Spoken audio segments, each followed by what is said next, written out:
Olá, queridos amigos, dando continuidade aos nossos estudos, hoje falaremos sobre o perdão propriamente dito.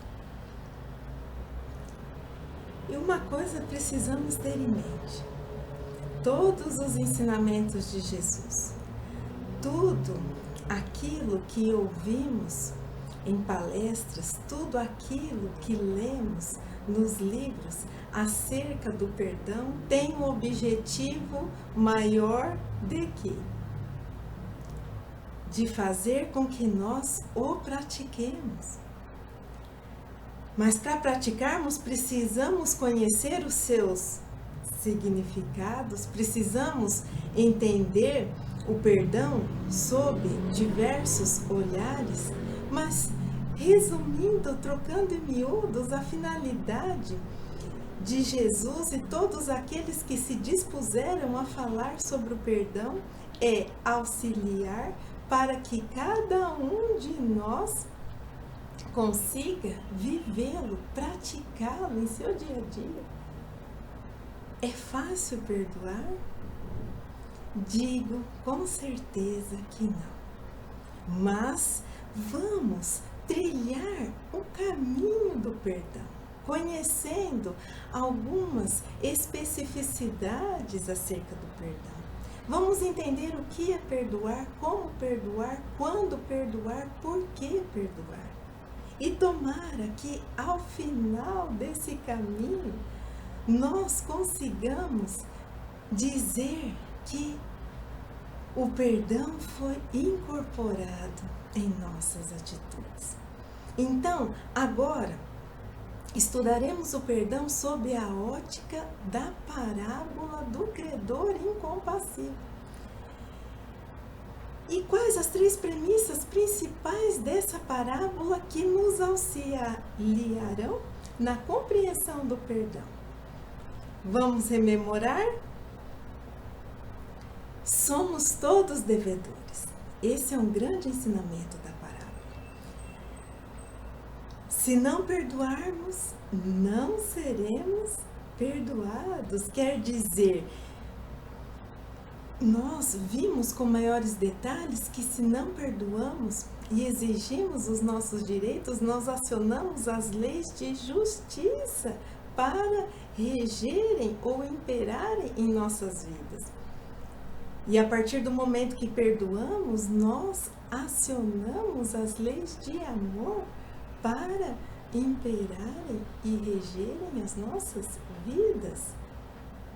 E qual a outra premissa presente na parábola do credor incompassível? O convite para imitarmos a misericórdia divina. O convite para perdoarmos, assim como o rei perdoou o servo que lhe devia grande quantia. E assim, a partir dessas premissas, seguiremos com o estudo do perdão. Perdoar é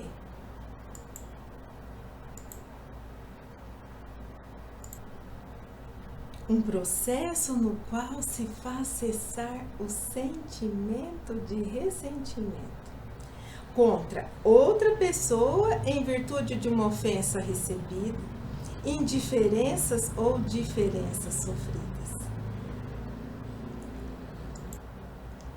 Sim, porque muitas vezes nós vivenciamos situações em que somos ofendidos por palavras, por gestos, por atitudes. Muitas vezes também somos ofendidos, agredidos moralmente através de indiferenças que sofremos. E digo a vocês que indiferença dói demais.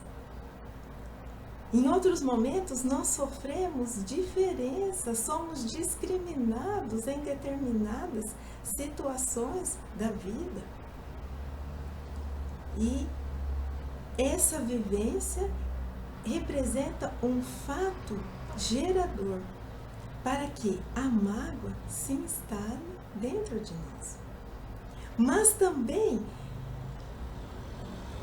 esse processo no qual se faz cessar o sentimento de ressentimento, ele pode ser endereçado não apenas contra a outra pessoa que praticou todas essas atitudes conosco, mas também contra si mesmo, em virtude dos erros ou dos fracassos que cometemos, que vivenciamos, porque somos falíveis.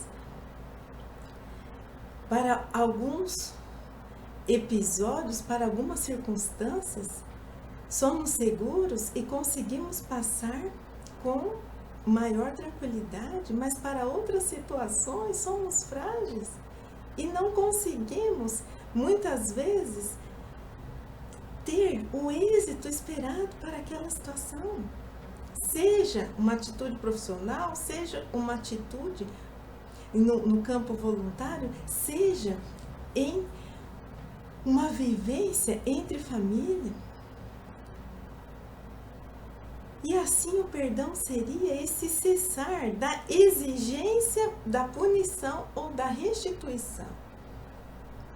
Porque quando nós nos sentimos magoados e feridos, nós queremos que aquela situação seja reparada. Se alguém falou algo incorreto a nosso respeito ou que nos foi agressivo, nós queremos o pedido de perdão ou que a pessoa faça a retratação daquilo que ela disse. Mas o que seria o perdão, então? Esse ato de desprender-se do ressentimento. E ressentir é sentir novamente. E isso é lindo, quando nós conseguimos nos desprender de um sentimento que nos prejudica tanto. Só que, pelo que vimos até aqui, nós percebemos o quê? Que no perdão existem vários remetentes e vários destinatários. Porque se eu posso nutrir um sentimento de ressentimento contra outra pessoa e contra mim mesma, eu preciso entender que eu posso ter como remetente, quer dizer, como aquele que oferece o perdão, a minha pessoa, endereçado para o próximo. É o que nós percebemos nessa primeira figura. Eu perdoo você. Mas também essa situação pode ser inversa. Pode ser que necessitemos do perdão alheio, porque fomos nós quem ofendemos. Então, nós temos como remetente o outro e como destinatários cada um de nós. É o que vemos na segunda figura. Você me perdoa. Mas também existe aquela situação em que eu me encontro na posição de remetente e destinatária desse perdão, que é o que vemos na terceira figura. Eu me perdoo. O que acontece na maioria das vezes? Nós esquecemos as outras possibilidades da segunda e da terceira figura. E nos concentramos, na maioria das vezes, como os remetentes de um perdão a ser oferecido para o nosso próximo. Mas lembremos dessas outras possibilidades. Só que o que nós vimos até aqui é o perdão teórico. Mas como seria o perdão na prática? Abster-se em pensamentos, palavras e atitudes de tudo o que possa prejudicar o ofensor. Quando alguém vier falar algo daquela pessoa que nos magoou, se não tivermos nada de bom para falarmos, o que podemos fazer? Ficar em silêncio. Não se afligir quando o bem o atinge, pensando assim, nossa, tá vendo? A pessoa fez isso comigo e está dando tudo certo na vida dela. Não se alegrar quando o mal o alcança. Sabe aquele momento em que nós pensamos assim, yes, teve o que merecia? Não, isso não é perdão. Enxergar a pessoa que nos ofende como irmão, porque todos nós somos filhos do mesmo Pai, então todos somos irmãos em Deus, necessitado de entendimento e não de um julgamento. Fazer preces pelo agressor, desejando-lhe todo o bem possível e auxiliá-lo toda vez que surgir oportunidade e na medida da nossa possibilidade. Simples assim. O perdão na prática é só isso. Quem consegue realizar essas atitudes, levante a mão. Ai, como que eu gostaria de ver os bracinhos levantados. Mas se nós fôssemos resumir todas essas atitudes em uma afirmativa, nós diríamos que perdoar é pagar o mal com o bem. E todas essas recomendações de atitudes estão lá no Evangelho segundo o Espiritismo, capítulo 12, capítulo esse que recomendo a leitura. Mas sigamos com as nossas reflexões. Quem é o nosso ofensor? Aquela pessoa que nos magoa. Não necessariamente o nosso ofensor é o nosso inimigo. Só que quando nós estamos magoados, nós o enxergamos assim. Geralmente o nosso ofensor, na grande maioria das vezes, são as pessoas com as quais nós temos uma convivência próxima e estreita. Porque a convivência gera atritos. Então, geralmente o nosso ofensor é o nosso companheiro, é o nosso pai, a nossa mãe, o nosso filho, aquele amigo para o qual nós endereçamos grande apreço e carinho.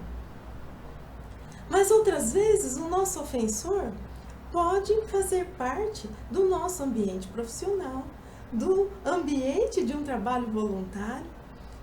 Muitas vezes o nosso ofensor pode fazer parte do nosso âmbito acadêmico, pessoas com as quais nós temos um certo contato, mas não tão próximo, ou às vezes o nosso ofensor é aquela pessoa com a qual nós temos um contato eventual. Por exemplo, estamos andando de carro pelas ruas da nossa cidade quando uma pessoa extremamente abençoada vem e nos atinge com o seu veículo. O nosso contato é circunstancial. Depois de passada toda aquela situação, nós nem temos mais como saber se a pessoa está bem ou não, porque nós não temos uma proximidade, nós não exercemos uma relação de amizade com essa pessoa. E Emmanuel nos traz uma ponderação muito importante acerca de quem é o nosso ofensor. Ele diz assim: não ignoramos que os adversários são nossos opositores, ou mais propriamente aqueles que alimentam pontos de vista contrários aos nossos. Aqui ele nos diz que muitas vezes consideramos adversários aqueles que guardam pontos de vista, guardam olhares diferentes dos nossos. E aí nós o enxergamos como adversários. E por o enxergarmos como adversários, qualquer coisa que a pessoa fale para nós interpretamos como uma ofensa, como uma provocação. E às vezes não é nada disso, às vezes a pessoa está simplesmente manifestando o que ela pensa. Reflitamos sobre isso, porque esse é um ponto que traz bastante atrito e que dificulta e muito a nossa convivência, principalmente com os mais próximos. E Emmanuel ainda nos traz outras belíssimas ponderações. Todos aqueles que ferem os outros, esculpem para logo na própria alma os estigmas da culpa. E toda culpa é sempre fator determinante de enfermidade ou perturbação, quer dizer, como dissemos, a pessoa que nos ofende está necessitada de entendimento e não de julgamento. Toda vez que nos transformamos levianamente em ofensores, passamos à posição de doentes da alma, necessitados de compaixão e de socorro, a fim de que não venhamos a cair em condição pior. E ainda a respeito dos ofensores, lembrando que nós também podemos ocupar essa posição e frequentemente a ocupamos, pode ser que até sem o percebermos. Quem te prejudica talvez age sob a ação compulsiva da necessidade. Quem te menospreza possivelmente sofre a influência de transitórios enganos. Aquele que te esquece com aparente descaso estará enfermo da memória. E aquele outro, ainda que te golpeie evidentemente, procede sob a hipnose da obsessão.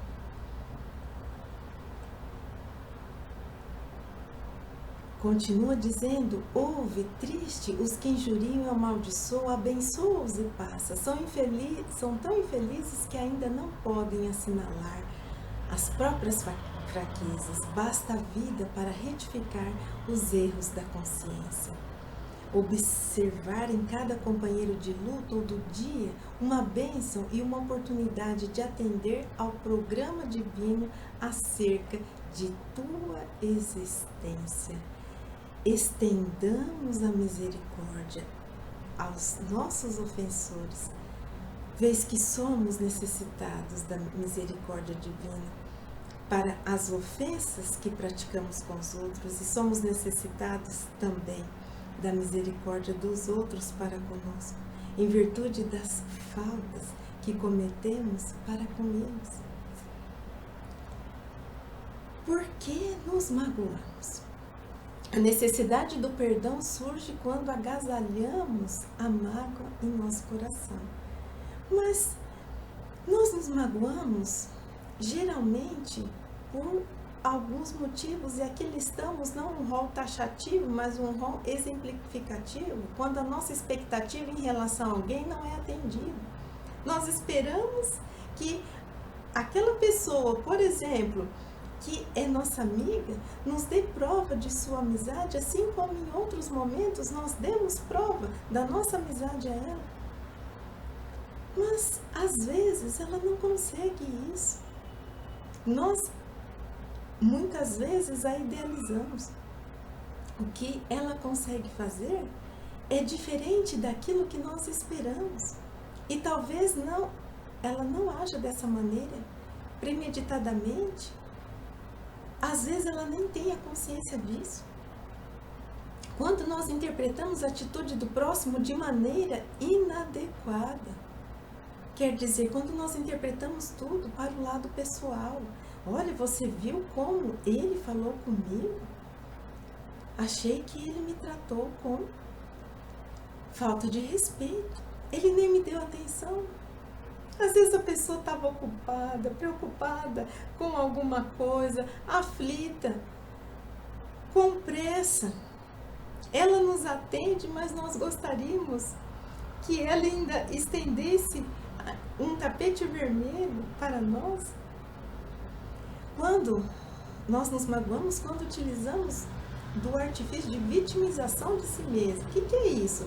É quando nós nos colocamos no centro de um sofrimento e fazemos de tudo para chamarmos a atenção das pessoas para aquele fato, nos achando vítimas de determinadas situações, e muitas vezes não somos vítimas, mas aquela situação de alguma forma pode nos favorecer. Quando alimentamos o orgulho e o egoísmo em nós e pensamos, mas a pessoa jamais poderia ter feito isso comigo, ela sabe com quem ela está falando, com quem ela está lidando. Quando acreditamos ocupar a posição de credores, a exigir a restituição, o pedido de perdão e até a punição pelo suposto mal sofrido, quando acreditamos que a nossa conduta é irretocável, sempre fazemos tudo certo, mas os outros sempre fazem tudo errado. Ou então, quando acreditamos que somente erramos, quando precisamos perdoar a nós mesmos e não enxergamos tudo aquilo que já fizemos de bom, fizemos de certo e que estamos a caminho da perfeição. O que Emmanuel nos diz a respeito da mágoa? Se tem mágoas contra alguém, observa que esse alguém não terá agido com os teus conceitos e pensamentos. Isso é importantíssimo. Porque, às vezes, somos magoados porque as nossas expectativas em relação ao outro não são atendidas, mas somos pessoas diferentes. Muitas vezes, temos valores que as outras pessoas não cultivam. E isso por si só já é um motivo para nos decepcionarmos com alguém. Então pensemos nisso, pensemos que somos pessoas diferentes, possamos compreender as limitações e as dificuldades do nosso próximo. E quando nós falamos em mágoa, em agasalhar a mágoa, precisamos ser criteriosos. Precisamos passar esse fato por um juízo de admissibilidade. Por quê? Porque nem sempre aquilo que foi feito contra nós, que supomos que tenha sido, foi real. Às vezes foi criação da nossa mente. Às vezes a pessoa simplesmente falou de uma maneira breve e, vamos dizer, um tanto sucinta, sem nos dar maiores esclarecimentos e sem nos dar maior atenção, e já julgamos que ela quis nos destratar, que ela praticou indiferença para conosco. Então precisamos ser cuidadosos com isso.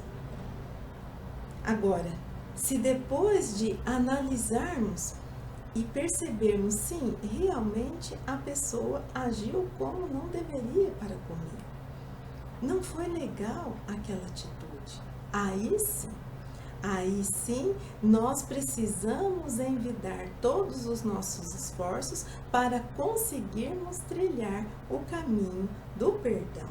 Então, por que perdoar? Se não queremos adoecer, perdoemos. Se não queremos trazer os desafetos para residirem dentro de nós, perdoemos. Porque quando nós não perdoamos, aquela pessoa fica instalada onde? No nosso coração. Porque nós não conseguimos esquecer aquele fato, aquela palavra, aquela atitude. Nós não conseguimos esquecer o ocorrido. E quando a pessoa está no nosso coração, habitando dentro de nós, ela tem uma grande chance de comandar o quê? O nosso ser. Devido à importância que nós damos a ela e a todo o acontecimento no qual ela participou. Se não queremos adentrar em obsessões nocivas ao corpo e ao espírito, perdoemos. Porque quando nós não perdoamos, nós permanecemos ligados aos nossos adversários, aos nossos opositores, encarnados ou desencarnados, pelas faixas escuras do pensamento hostil, quer dizer, aquele pensamento de mágoa, de raiva, de ódio. Quem não perdoa, transfere para amanhã, noutras existências, em qualquer parte do universo limitado, dolorosos reajustes que bem poderiam extinguir na presente reencarnação.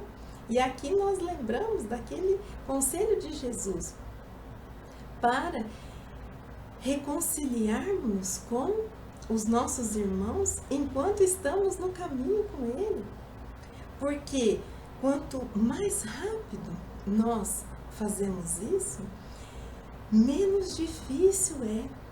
Nós podemos agravar uma situação, nutrindo sentimentos de raiva, de ódio, e ainda transferindo esses sentimentos para outras vidas.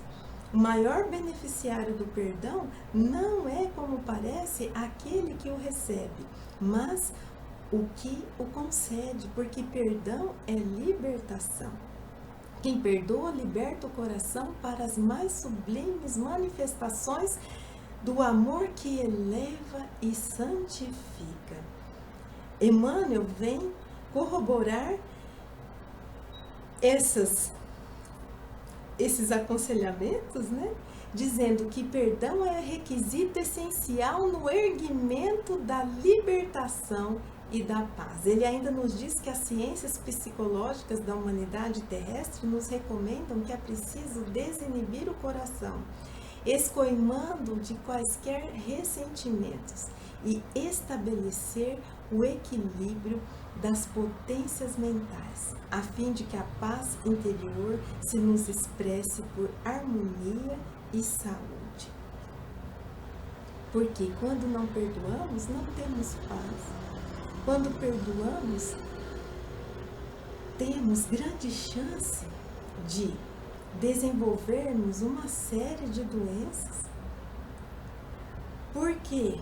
Porque o sentimento de mágoa e todos aqueles que o acompanham geram um desconcerto vibratório em nós. E esse desconcerto vibratório é capaz de impressionar as células do nosso organismo e assim gerar todas estas doenças. Agora, quando perdoar? E aqui nós lembramos da passagem em que Jesus aconselha a Pedro perdão ilimitado, 70 vezes 7. Então, significa que devemos perdoar quando? A falta de ontem, a falta de hoje, a falta de amanhã, a falta grave, a falta leve, perdoar quantas vezes forem necessárias e de preferência assim que a ofensa acontece, para que a mágoa não se cristalize em nós. E no Evangelho segundo o Espiritismo, no capítulo 10, item 14, nós temos a seguinte assertiva, afirmativa: o mérito do perdão é proporcional à gravidade do mal.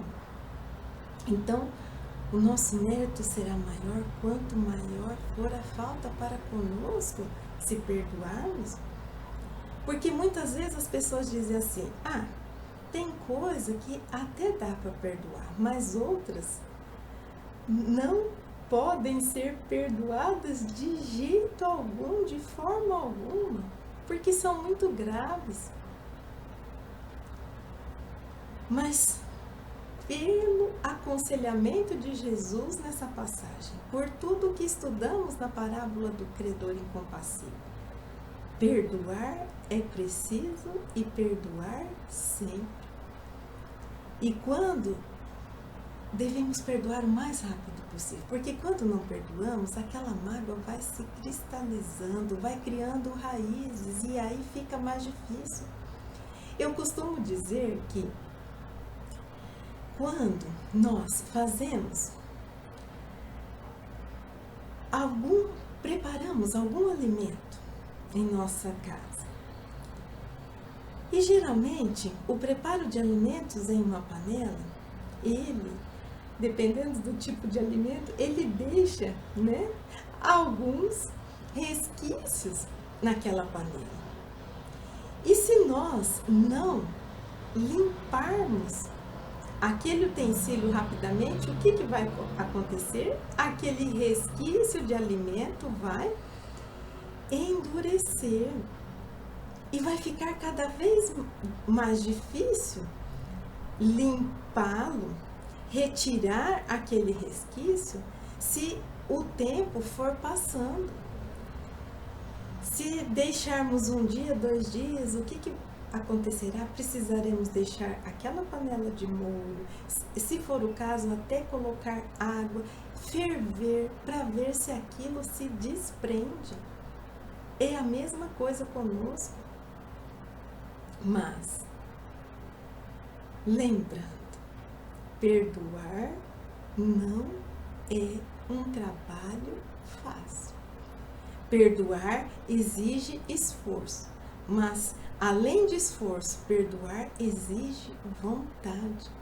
Então, tudo que está sendo falado aqui e tudo que será falado posteriormente não está sendo dito com a intenção de apontar o dedo para ninguém. Também estou aqui na condição de uma pessoa que luta diariamente para exercitar o perdão. E acreditem ou não, todas as vezes que necessito falar sobre perdão, sou requisitada para falar sobre perdão, são momentos da minha vida nos quais eu estou vivenciando situações de extrema dificuldade nessa área. E eu acredito que isso aconteça para que eu seja lembrada da importância de praticar aquilo que irei expor. Mas confesso a vocês que estou lutando. Mas existe um caminho longo a ser trilhado pela frente. Mas sigamos. Como perdoar? E aqui, o Evangelho segundo o Espiritismo nos traz duas formas de perdoarmos. O perdão dos lábios, que é aquele aparente, que é aquele que diz, eu te perdoo, mas por dentro você pensa assim, isso ainda vai me custar caro. Ou aquele perdão dos lábios que você diz assim, eu te perdoo porque eu sou uma pessoa muito bondosa, porque o que você fez não merecia perdão algum. Ou ainda, o perdão dos lábios é aquele oferecido à luz do dia, com várias testemunhas para demonstrarmos a suposta misericórdia ou suposta bondade que ainda não nos é inerente. Agora existe um outro perdão, o perdão do coração. É aquele perdão que é o verdadeiro. É aquele no qual a pessoa chega até nós pedindo perdão e nós dizemos assim, está tudo bem, está tudo certo, eu te compreendo. Mas aqui nós precisamos fazer uma distinção. Perdoar não é conivir. Vamos lembrar dos versículos de 15 a 20 do Evangelho de Mateus, capítulo 18, a correção fraterna? Aquele perdão verdadeiro, então, é aquele que você não deixe de posicionar a sua decepção, a sua surpresa e até a sua mágoa. Sejamos sinceros. Nós, apesar de conhecermos todas as prescrições de perdão, estamos trilhando e construindo essa virtude dentro de nós. Então, quando a pessoa chega até nós, nós expomos tudo isso. Nós até alertamos para o tipo de conduta que a pessoa teve para conosco, dizendo sinceramente, de forma transparente, amorosa e bondosa, que com aquele tipo de conduta, a pessoa gerará muitos males para si mesma. Esse é o perdão do coração. É o perdão que fala a verdade. Mas ele não humilha, ele não agride, ele não devolve a ofensa, mas ele se posiciona assim, ele se manifesta. E quando ainda não consegue estabelecer uma relação de volta de convivência, de volta de proximidade, ele ainda diz, olha, eu gosto muito de você e tenho certeza, e estou trabalhando para que essa mágoa seja retirada, mas eu preciso de um tempo. Isso é mais honesto, isso é mais justo do que nós falarmos, eu te perdoo, mas continuarmos vivendo como se nada tivesse acontecido e por dentro ficarmos remoendo uma situação. O apóstolo Paulo, no capítulo 10 do Evangelho segundo o Espiritismo, diz: não ouvideis que o verdadeiro perdão se reconhece pelos atos bem mais do que pelas palavras. Então, podemos dizer que perdoar é uma postura íntima. E pode ser que perdoemos e não tenhamos condições de conviver mais com aquela pessoa. Porque existem irmãos que ainda cultivam valores totalmente diferentes dos nossos. E se nós dermos a oportunidade dessa convivência, eles vão trair a nossa confiança. E aqui não só a confiança no sentido de um relacionamento a dois, no sentido de um relacionamento de amizade, de um relacionamento entre irmãos, de um relacionamento das diversas formas que podemos vivenciar. E aqui, essa pessoa vai, porque ela não se transforma, ela continua agindo da mesma forma. Então pode ser que muitas vezes não tenhamos condições de viver ou estabelecer uma relação estreita novamente. Por quê? Porque não existe mais a confiança, e a confiança é a base para desenvolvermos todo e qualquer tipo de relacionamentos. Mas o fato de não convivermos mais com a pessoa em uma relação mais próxima não significa que não a perdoamos. Pode ser que interiormente nós façamos prece por ela e desejemos todo o bem a ela. E se em algum momento aquela pessoa vier a pedir a nossa ajuda, se estiver na nossa possibilidade, nós ajudaremos. Então, isso é muito importante também. Outra reflexão que precisamos fazer é que o perdão nem sempre, o esquecimento nem sempre acontece ao mesmo tempo que a mágoa surge em nós. O esquecimento faz parte do perdão, mas como o perdão é um processo, o esquecimento pode vir ao longo desse processo. Porque na verdade o esquecimento o que é? É um fenômeno fisiológico da nossa memória. Ao avistarmos aquela pessoa que nos ofendeu, automaticamente a nossa memória vai relembrar o fato ocorrido. Quando as lembranças desse fato ocorrido causam algum desconforto em nós, às vezes uma taquicardia, um frio na barriga, uma sudorese, significa o quê? Que a mágoa ainda está instalada fortemente em nós. Quando conseguimos relembrar aquele fato ocorrido, porque se perdão fosse esquecimento, ele se chamaria amnésia. Mas quando nós relembramos aquele fato e o nosso organismo continua sereno, nós relembramos, mas continuamos fazendo aquilo que estávamos realizando sem nos alterarmos, significa que já sim conseguimos, se não completamente, mas já trilhamos um bom caminho aí para o perdão. Pensemos nisso. Emmanuel, opa, não está passando aqui, espera aí. Agora sim, Emmanuel nos diz: perdoar não se resume à questão de lábios, e sim a problema que afeta os mais íntimos mecanismos do sentimento. O perdão verdadeiro exige operações profundas nas estruturas da consciência. Agora, como perdoar? E agora sim, né? Como perdoar? Aqui nós precisamos passar a mágoa por um juízo de admissibilidade. No direito, nós dizemos que esse juízo é aquele que analisa alguns pressupostos intrínsecos e extrínsecos para dizer se algum recurso que foi apresentado terá seguimento, será analisado ou será denegado.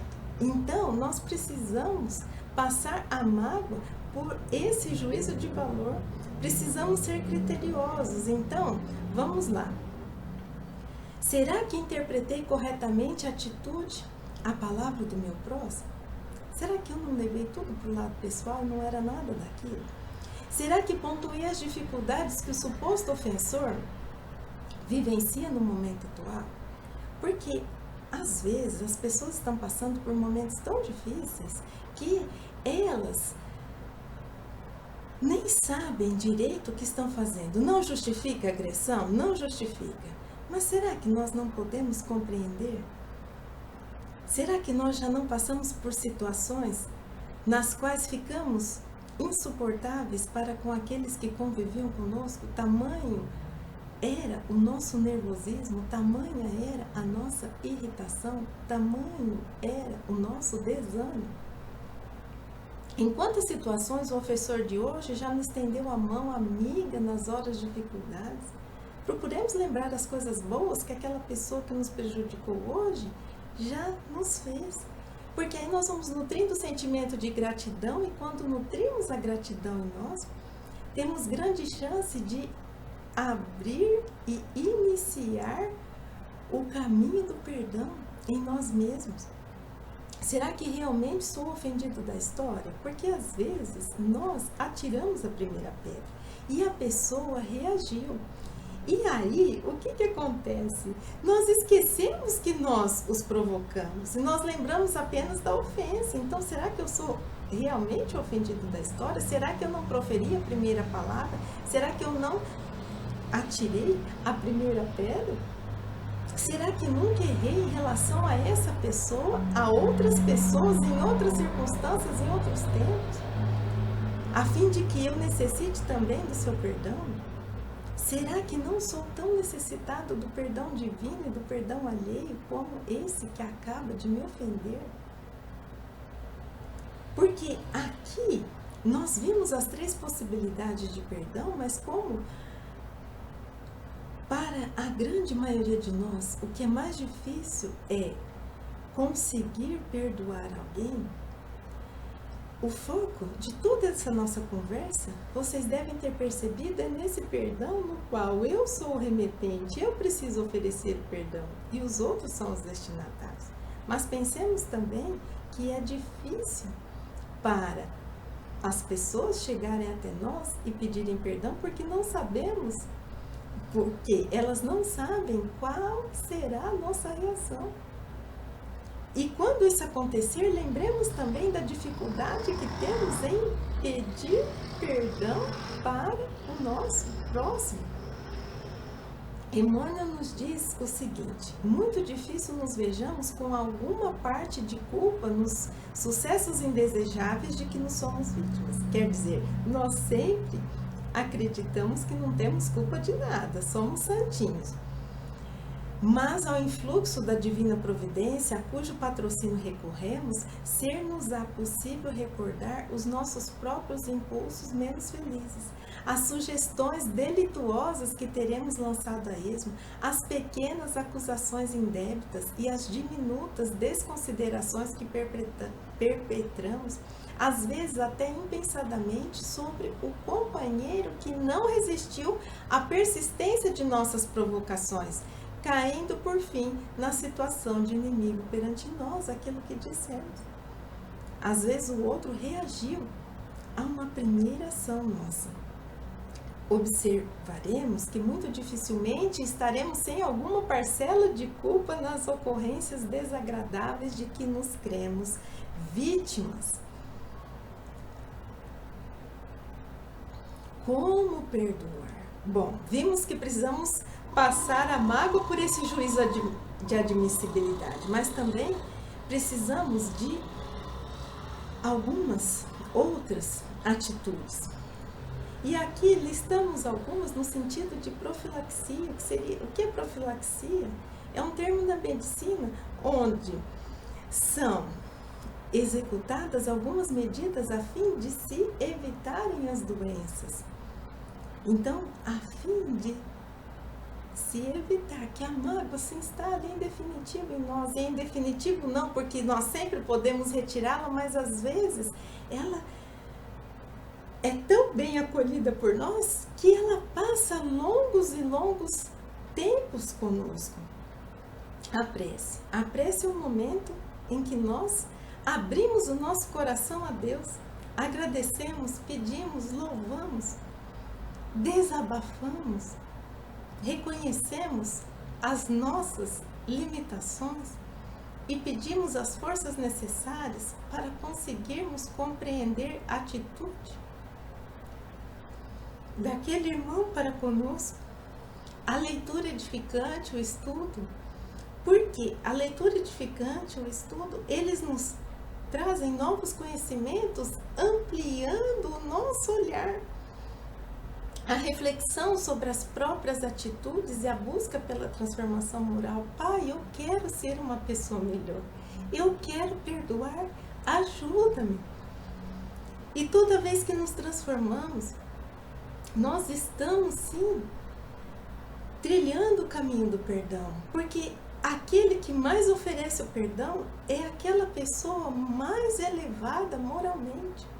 A doação de si mesmo a fim de levar o auxílio e alívio ao sofrimento alheio. Quando exercemos o bem e a misericórdia para com o outro, o que nós estamos fazendo? Nós estamos desenvolvendo o amor e as virtudes divinas dentro de nós. E a partir do momento que desenvolvemos o amor em nós, temos maior probabilidade de conseguirmos perdoar, porque assim estendemos essa capacidade para com aquele também que nos ofendeu. A doação de tempo, habilidade em favor de alguma atividade colaborativa dentro do lar, na casa espírita, enfim. Então, essas profilaxias, além de serem medidas curativas, porque quando nós nos deparamos com o sofrimento do próximo, por exemplo, numa atividade voluntária que fazemos, nós compreendemos a grandiosidade da vida, fica mais fácil para compreendermos as vicissitudes e que somos falhos e que o objetivo da nossa vida é muito maior do que obtermos a retratação daquela ofensa. Se o conseguirmos, ótimo, se conseguirmos esclarecer, e é isso que devemos buscar, mas às vezes não conseguimos. Porque às vezes nós chamamos o nosso irmão para a conversa, mas ele não nos ouve como nos aconselhou Jesus na passagem da correção fraterna. Então, além dessas medidas serem medidas curativas, elas também são medidas preventivas. Ajudam a nos proteger da mágoa, fazem com que a mágoa tenha cada vez menos espaço dentro de nós. Agora, depois de tudo isso que nós vimos, pensamos assim: por que não perdoar? Por que insistimos então em cultivarmos a mágoa no nosso coração? Quando nós proferimos a oração do Pai Nosso, nós dizemos: perdoa-nos nossas dívidas, como também perdoamos os nossos devedores. E o que isso significa? Significa que nós estamos pedindo a Deus que zere a contabilidade divina e apague todas as faltas? Não. Nós estamos pedindo para que Deus nos dê a oportunidade para fazermos diferente. Nós estamos pedindo forças para não incorrermos no mesmo erro. E assim, nesse novo caminho, nós unirmos o amor à reparação, juntamente ao arrependimento. Emmanuel diz que aquele que se sinta ofendido por alguém não deve esquecer que ele próprio pode também errar 70 vezes 7. Reflitamos nisso reconhecendo que o entendimento e a tolerância que os outros solicitam de nós são a tolerância e o entendimento de que necessitamos deles. Efetuando o autoexame, a visão do montante de nossas falhas não mais nos permitirá emitir qualquer censura em prejuízo de alguém. Muito pelo contrário, proclamaremos de pronto no mundo íntimo a urgente necessidade da misericórdia divina para o nosso adversário e para nós. Por que não perdoar se somos necessitados também do perdão alheio e do perdão divino? Agora, concluindo, no Evangelho segundo o Espiritismo, capítulo 10, perdoar aos inimigos é pedir perdão para si próprio. Perdoar aos amigos é dar-lhes uma prova de amizade. Perdoar as ofensas é mostrar que se tornou melhor. Olvidai o mal que vos pôde fazer e não penseis senão em uma coisa, o bem que podemos realizar. A vida é tão grandiosa. Podemos ser felizes de tantas formas. Temos possibilidades divinas adormecidas dentro de nós. E despendermos o nosso tempo para cultivarmos uma mágoa. Podemos dizer que é paralisar, bloquear por alguns momentos todo esse progresso espiritual dentro de nós. A mágoa não exclui qualidades do coração, mas ela nos impede de caminhar em muitas direções que resultariam no nosso progresso. Agora, vamos falar francamente, papo reto, como dizem os jovens. Perdoar requer muito esforço. E o que é mais difícil de ser perdoado, muitas vezes, é aquele ato, aquela palavra vinda daquela pessoa que mais gostamos, que mais amamos, que nutrimos muita consideração e apreço. Porque às vezes aquela pessoa com a qual nós temos uma convivência limitada, restrita, ela fala uma coisa, mas nós vamos a encontrar daqui 1 ano, 2 anos. Mas aqueles que estão no nosso coração, quando agem, e realmente agem, quando a ofensa não é imaginária, de forma contrária ao amor divino, nos ofendendo, não é fácil. Nós precisamos encontrar dentro de nós essas forças, a perseverança, a vontade, a coragem.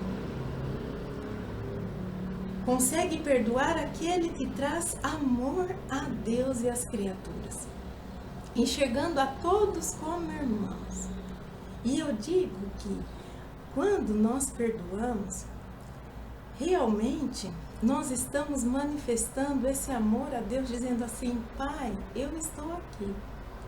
Eu estou aqui como um filho que deseja perdoar. Auxilia-me nessa empreitada, e da nossa parte nós desejamos o melhor. Nós não desejamos a restituição, o castigo, a punição, que a pessoa se dê mal lá na frente, não.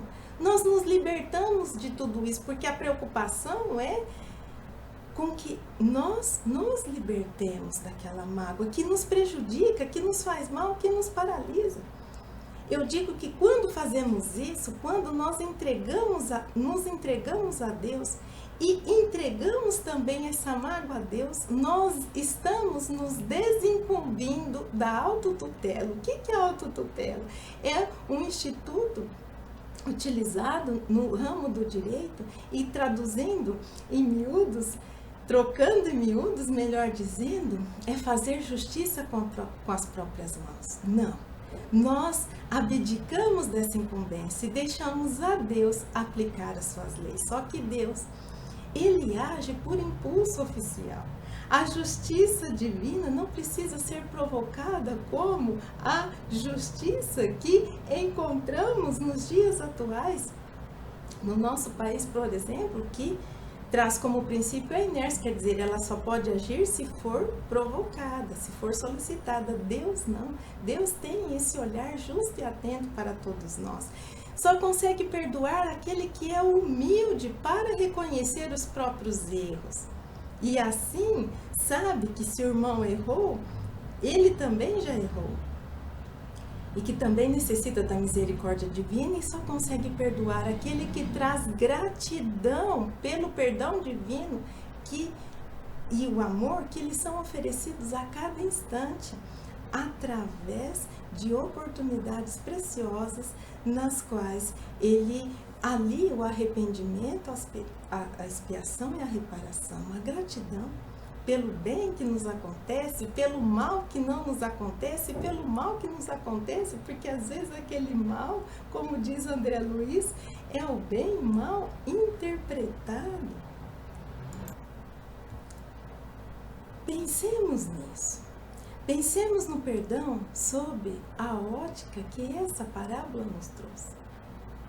E quando formos fazer as nossas preces, quando formos desabafar com Deus, com Jesus, o nosso querido e divino amigo, pensemos no perdão não apenas naquele que nós precisamos oferecer, mas aquele que precisamos receber do outro e que precisamos receber de Deus.